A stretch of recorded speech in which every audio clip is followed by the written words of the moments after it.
had been the diamond of her season. She was capable, skilled, and more accomplished than most of the members, male or female, could ever hope to be. He adored it about her. He adored her. But they had a very different line of thinking from each other about the way they should conduct themselves. His mother was, dare he say, perfect. Nothing ruffled her.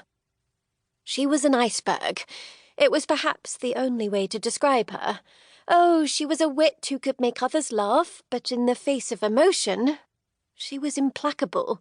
Anything more than a raise of the eyebrow was a case of hysterics, in her opinion. His mother was a formidable general on the field of the ton, her domain, manoeuvring people as if they were battalions. This was, of course, a characteristic to be admired by Wellington and his set.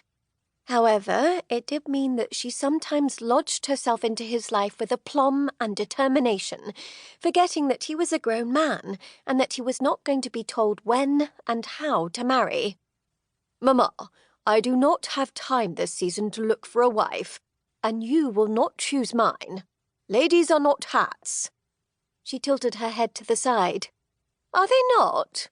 They are like them. Pick the right one, and everything falls into place. But, my darling boy, you are not looking for a wife." "A hat?" "No, a duchess."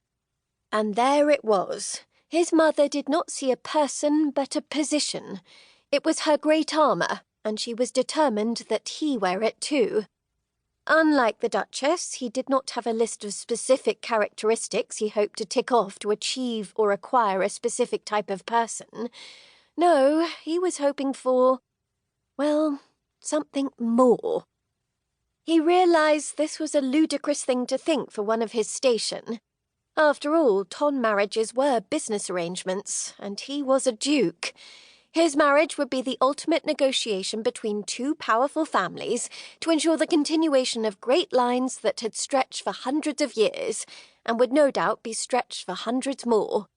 And yet, he could not help but recall the way his mother had looked at his father when he had been small, the way his father had looked at her. The adoration had softened his father's granite face, and she had seemed the picture of happiness. He snapped his gaze back to the archery butt, and his mother's arrow darted through the air with a slight whistle in the wind. As it landed in its target, he frowned. She turned to him, her red gloves clutching at her bow, and she cocked her head to the side.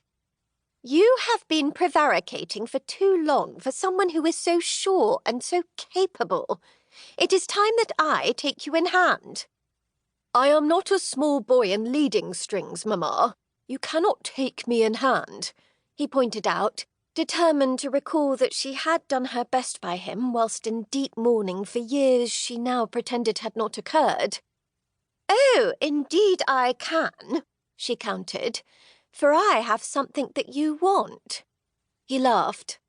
"I respect your opinions, of course, but you are far too clever to think you can withhold anything I desire." She blinked, then stated, "The Foundling Hospital, my dear."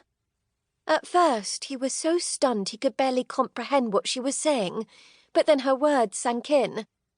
"I beg your pardon." She cleared her throat, then beckoned for one of the footmen at the small tent that had been set up in the garden for her visit. She thrust the bow at the fellow and swept her hands over her skirts. "The Foundling Hospital that your grandfather created, Rafe, that you have such high hopes for, that you plan on—" "What the blazes are you speaking of?" he bit out, his reserve rushing from him. "I'm going to give it to someone else," she said coolly. He gaped. "You cannot possibly be serious. You know what I—" "Indeed, I do know what you hope for, my dear. But it is time that you wed, and I see that it is now imperative that I take action to ensure you marry a suitable young woman, someone who will fill the role of Duchess, which has now been neglected for decades. Someone who will assist you and support you, who will not distract you from the work you need to do."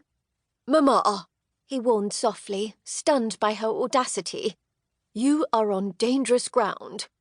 "What a delightful place to be," she replied without flinching. "Your father,